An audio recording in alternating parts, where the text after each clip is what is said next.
Saudara-saudaraku yang dikasihi dalam Tuhan, pagi hari ini saya akan mengajak kita merenungkan firman Tuhan di bawah judul pelajaran dari Raja Daud, hati yang mengejar Tuhan. Saudaraku, Daud adalah nama besar dalam sejarah iman di dalam Alkitab. Dari seorang gembala biasa hingga menjadi raja besar Israel, dan kehidupannya yang penuh dengan kemenangan di dalam setiap peperangan, serta kegagalannya juga yang menyakitkan dengan tergoda oleh Batsheba. Namun satu hal yang membuat Daud berbeda, saudaraku, hatinya selalu mengejar Tuhan. Mari kita belajar dari perjalanan Raja Daud dan bagaimana kita bisa menanamkan pelajaran itu di dalam kehidupan kita. Mari kita lihat siapakah Raja Daud ini. Daud adalah anak bungsu dari Isai yang berasal dari suku Yehuda. Dan ketika Tuhan menolak Saul sebagai raja, Tuhan mengutus Nabi Samuel untuk mengurapi Daud. Yang pada saat itu Daud hanyalah seorang gembala yang sangat muda, saudaraku. Tidak ada orang yang pernah mengira Daud yang kecil, yang tampak tidak signifikan adalah seorang yang menjadi pilihan Tuhan untuk menjadi raja bangsa Israel.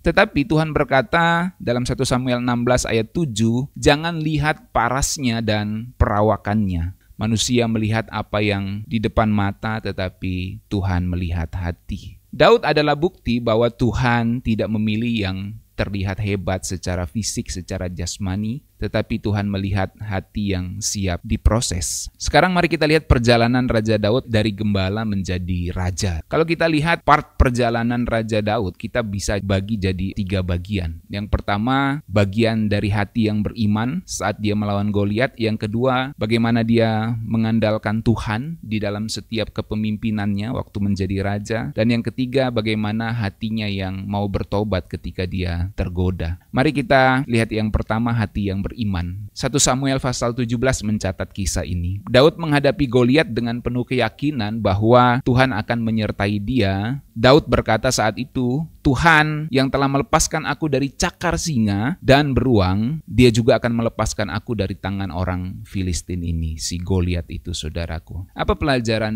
dari kisah Daud memiliki iman kepada Tuhan yang begitu luar biasa saat dia masih muda, masih menjadi gembala, belum jadi raja? Dia yakin bisa mengalahkan Goliat yang sombong. Apa yang Daud miliki adalah iman kepada Allah Israel, iman kepada Tuhan. Dari sini kita mengerti bahwa iman yang besar dilahirkan dari situasi yang besar. Tapi kesetiaan itu lahir dalam hal-hal yang kecil, saudaraku.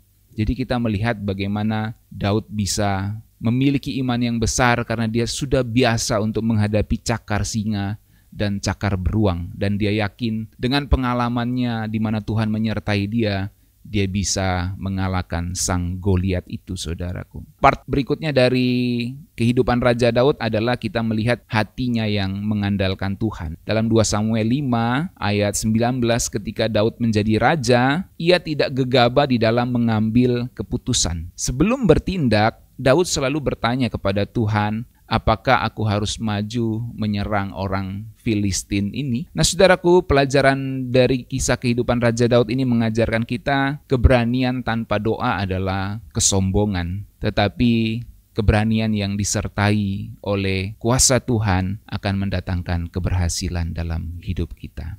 Andalkanlah Tuhan dalam setiap langkah hidup kita, saudaraku. Itu yang kita pelajari dari kisah Daud saat menjadi raja. Kemudian bagian berikutnya adalah sebagai manusia, Daud juga punya kelemahan. Dan dari situ kita belajar bagaimana hati Daud yang selalu mengejar Tuhan. Dalam keberdosaannya, dia mempunyai hati yang mau bertobat. Ketika Daud jatuh dalam dosa besar dengan Batsheba, Tuhan mengutus Nabi Nathan untuk menegur dia. Dan menarik respon dari Raja Daud. Dia bukan membenarkan diri, tetapi dia merespon dengan pertobatan. Dia berkata, aku telah berdosa kepada Tuhan. Dia mengakui bahwa dia berdosa kepada Tuhan. Dan pertobatannya yang tulus diabadikan di dalam Mazmur pasal 51, di mana dia memohon kepada Tuhan. Di dalam Mazmur 51 itu ayat 12 atau ayat 10, ciptakanlah dalam hatiku hati yang murni, ya Allah. Itu dalam berbagai terjemahan disebutkan ciptakanlah hatiku. Saudara bisa baca di Mazmur pasal 51 ayat 10-12. Nah, pelajarannya apa, saudaraku? Jatuh bukanlah akhir, seperti Raja Daud. Jatuh bukanlah akhir, tetapi hati hati yang keras bisa jadi akhir. Itu masalahnya. Sama seperti Firaun, saudaraku. Dia punya hati yang keras dan itu akan menjadi akhir dari hidupnya.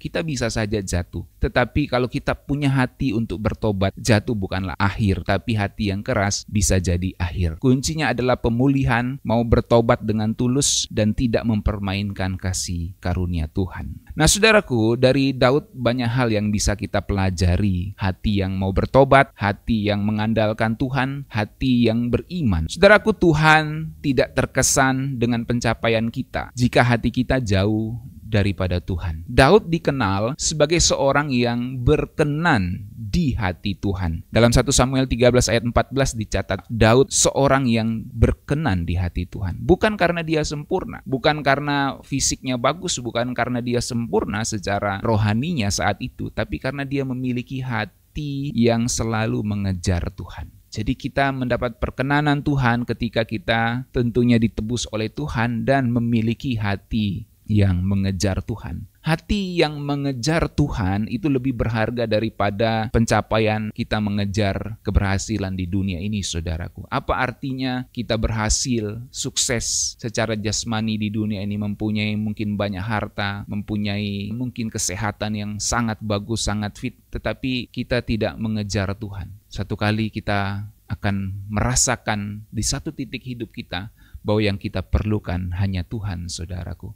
Itu sebabnya selagi masih kita kuat saat ini, mari kita gunakan hidup ini sebagai kesempatan untuk mengejar hati Tuhan, untuk memiliki hati yang mengejar Tuhan, bukan mengejar dunia ini. Hati yang mengejar Tuhan tidak akan pernah kecewa, bahkan saat hidup ini terasa sulit. Kemudian, saudaraku, ketika Daud menghadapi Goliat, Daud tidak melihat besarnya masalah, tapi dia melihat besarnya Tuhan. Di situ kita melihat bagaimana Daud itu bukan hanya mengejar Tuhan, dia memiliki hati yang mengandalkan Tuhan. Goliat dalam hidup kita bukanlah masalah yang besar jika Tuhan menjadi andalan kita. Amin, saudaraku. Apa yang menjadi Goliat kita saat ini? Mungkin sakit penyakit, mungkin permasalahan ekonomi, mungkin permasalahan relasi, mungkin kekhawatiran akan masa depan. Apa yang menjadi Goliat kita saat ini? Firman Tuhan mau ingatkan pada pagi hari ini, Goliat dalam hidup kita, raksasa-raksasa dalam hidup kita, masalah-masalah besar dalam hidup kita, bukanlah masalah yang besar jika Tuhan adalah andalan kita. Kemudian kita juga melihat kerendahan hati Daud yang mau bertobat. Daud mengajarkan bahwa tidak ada dosa yang terlalu besar untuk diampuni oleh Tuhan, asalkan kita mau merendahkan hati kita datang di hadapan Tuhan. Dosa bukanlah akhir cerita, tapi hati yang keras bisa menjadi akhir dari segalanya. Kalau hati kita keras saat Tuhan ingin melawat kita, ingin mengampuni kita, tapi kita tetap keras hati, maka itu bisa menjadi akhir dari segalanya. Itu sebabnya firman Tuhan mengingatkan, kalau firman Tuhan datang kepadamu hari ini, jangan keraskan hatimu. Tuhan tidak pernah mencari orang yang sempurna. Dia mencari hati yang mau siap dibentuk untuk disempurnakan olehnya. Kemenangan terbesar Daud bukanlah saat dia melawan Goliat saja, tetapi saat dia melawan egonya sendiri di dalam pertobatannya. Kemudian dari Daud kita juga belajar untuk menunggu waktu Tuhan. Sebelum menjadi raja, Daud juga harus menunggu bertahun-tahun dalam pelariannya dari Saul. Jadi dia sudah diurapi menjadi raja, dia nggak langsung jadi raja, saudaraku. Saul saat itu masih dalam posisi sebagai raja. Daud sudah diurapi jadi raja oleh Samuel. Dan akhirnya Saul tahu dan dia kejar-kejar Daud. Daud hidup di dalam pelarian. Dia menunggu waktu Tuhan, kapan waktu yang tepat Tuhan akan membawa dia menjadi raja. Daud tidak pernah mengambil jalan pintas untuk merebut tahta. Bahkan saat dia punya kesempatan untuk membunuh Saul, dia tidak membunuh Saul. Karena dia berkata, aku tidak mungkin membunuh seorang yang diurapi oleh Tuhan. Itu luar biasa Daud. Padahal dia bisa saja saat itu langsung mengambil tahta Saul. Tapi karena dia tahu itu bukan kehendak Tuhan, maka dia tidak mengambil jalan pintas untuk merebut tahta itu. Karena ia tahu waktu Tuhan selalu yang terbaik. Saudaraku, jalan pintas mungkin bisa mempercepat pencapaian kita, tapi seringkali akan memperlambat kedewasaan kita. Saya ulangi, jalan pintas atau shortcut itu bisa saja mempercepat pencapaian kita, tapi itu seringkali akan memperlambat kedewasaan kita. Saudaraku, kehidupan Daud adalah kisah tentang keberanian, kesetiaan, kerendahan hati, kesabaran dalam pengharapan menunggu waktu Tuhan yang tepat. Dan Tuhan tidak pernah mencari manusia yang sempurna, tapi hati yang mau dibentuk untuk disempurnakan olehnya dan hati yang selalu mengejar Tuhan. Mari kita jadikan Daud sebagai teladan, bukan dalam kegagalannya tentunya, tapi dalam bagaimana dia kembali kepada Tuhan setiap dia jatuh. Mazmur mengatakan 7 kali dalam sehari aku menghadap Tuhan. Dia punya hati yang merindukan Tuhan, hati yang mengejar Tuhan.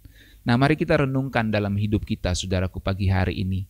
Apa yang kita kejar dalam hidup kita? Apa yang menjadi pencarian kita selama ini?